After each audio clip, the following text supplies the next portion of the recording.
Dnes vám řeknu příběh šíleného zranění v MMA. Zápasník si během souboje amputoval prst. Rozhodně odebírejte tenhle kanál, ať už vám žádné takové podobné video neunikne. Tak jo, pojďme na to. Zápasit bez prstu? Pro Cheta Pliejeva žádný problém. Kanaďanci při souboji s Dwaynem Goodallem z Ameriky na gala večeru Cage Fury Fighting Championship 97 utrhl šlachu a článek prsteníčku, jež zůstal uvězněný v rukavici. Ještě šílenější než samotná zpráva je fakt, že Plijev takto odbojoval zbytek kola, než si všiml, že mu prst chybí. Že jsou smíšená bojová umění sport pro otrlé jedince, o tom není pochyb. Cheta Plijev ale doslova potvrdil vlastní přezdívku. Terminátor. V souboji s Dwaynem Goodallem jej totiž soupeř neustále nedovoleně chytal za rukavice, až se přihodilo neštěstí. Pořád mi ve druhém kole chytal rukavici, vždy mi ji chytil a nechtěl ji pustit, prozradil Plijev pro ESPN.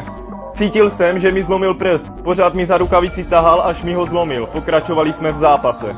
Kdo by si však myslel, že Kanaďan se zrozí a zápas ukončí, až zjistí rozsah zranění? Mýlil by se. Když skončilo druhé kolo, viděl jsem, že moje kost trčí ven, popisoval Plijev. Chtěl jsem pokračovat v zápase, protože jsem cítil, že ho dostanu, ale doktor to uviděl a duel zastavil. Do statistik tak zapsal 37letý bojovník porážku. Tu se ale pokusí zvrátit u Pensylvánské státní atletické komise, protože ke zranění vedlo zakázané chytání rukavice. Mimochodem, když jsem s Plijevem mluvil, mnoho víc ho štvalo, že zápas ukončili, než že se mu utrhl kus prstu. Svěřil se na Twitteru novinář Mark Raymondy. Chtěl pokračovat v boji. K incidentu se vyjádřil také promotér turnaje Rob Hayduk. Byl to neuvěřitelný moment. Řekl jsem, počkat chvíli, kde má kurva prst, a všichni říkali, že netuší. Vyprávěl zděšený Hayduk. Vážně šílené, ani nemrknul. Připravoval se na oficiální vyhlášení a já na to. Chlapi, dostaňte ho z klece a běžte mu přišít prst zpátky.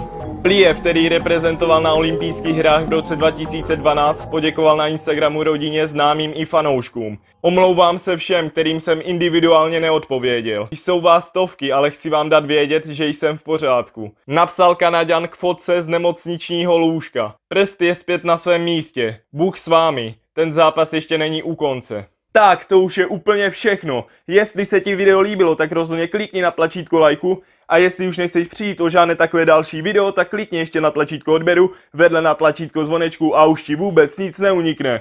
Tak jo, měj se hezky, čau. A samozřejmě se nezapomeň kouknout na další moje videa.